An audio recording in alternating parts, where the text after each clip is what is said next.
మన్మోహన్ సింగ్ హయాంలో సోనియా గాంధీ నేతృత్వంలో 12 లక్షల కోట్లు దోపిడీ జరిగాయని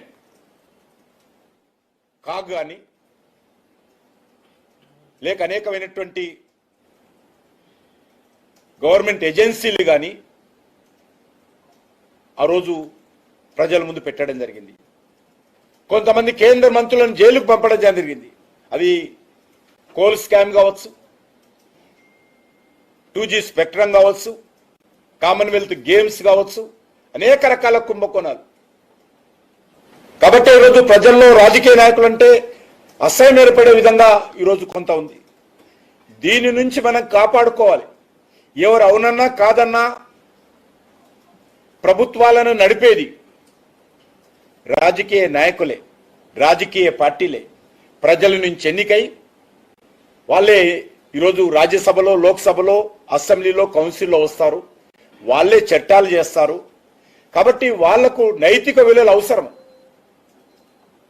వాళ్లకు అంబేద్కర్ రాజ్యాంగ స్ఫూర్తితో వివరించాల్సిన బాధ్యత రాజకీయ పార్టీల మీద, రాజకీయ నాయకుల మీద ఉన్నది. అందుకే ఈరోజు నరేంద్ర మోడీ గారి ప్రభుత్వము ఇదొక నిర్మాణాత్మకమైనటువంటి సవరణ తీసుకురావడం జరిగింది. ఇన్నేళ్ల పాటు దోచుకున్నటువంటి కొంతమంది రాజకీయ నాయకులకు ఈ రకమైనటువంటి చట్టము బాధ కలిగించవచ్చు. మనం అర్థం చేసుకోవాల్సిన అవసరం ఉంది. ఈరోజు మనం చూస్తా ఉన్నాం, దొంగ ఓట్లతో, రోహింగ్యాల ఓట్లతో అధికారంలో రావాలని తాహతా పడుతున్నటువంటి కొంతమంది రాజకీయ నాయకులకు ఈ రకమైనటువంటి చట్టాలు మరి వాళ్ళకు మంచిగా అనిపించదు. దేశానికి ఉపయోగపడేటువంటి ఈ రకమైనటువంటి చట్టాలను వ్యతిరేకిస్తారు, అర్థం చేసుకోవచ్చు. కానీ వ్యతిరేకత కానీ, సవరణలు కానీ ఇంకా అన్ని పార్టీలకు చెప్పేటువంటి అవకాశం ఉంది.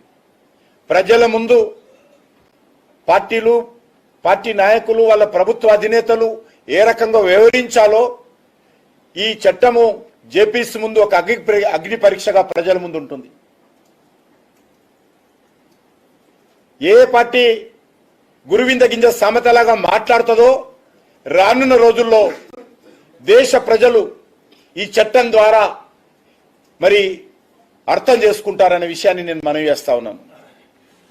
ఈరోజు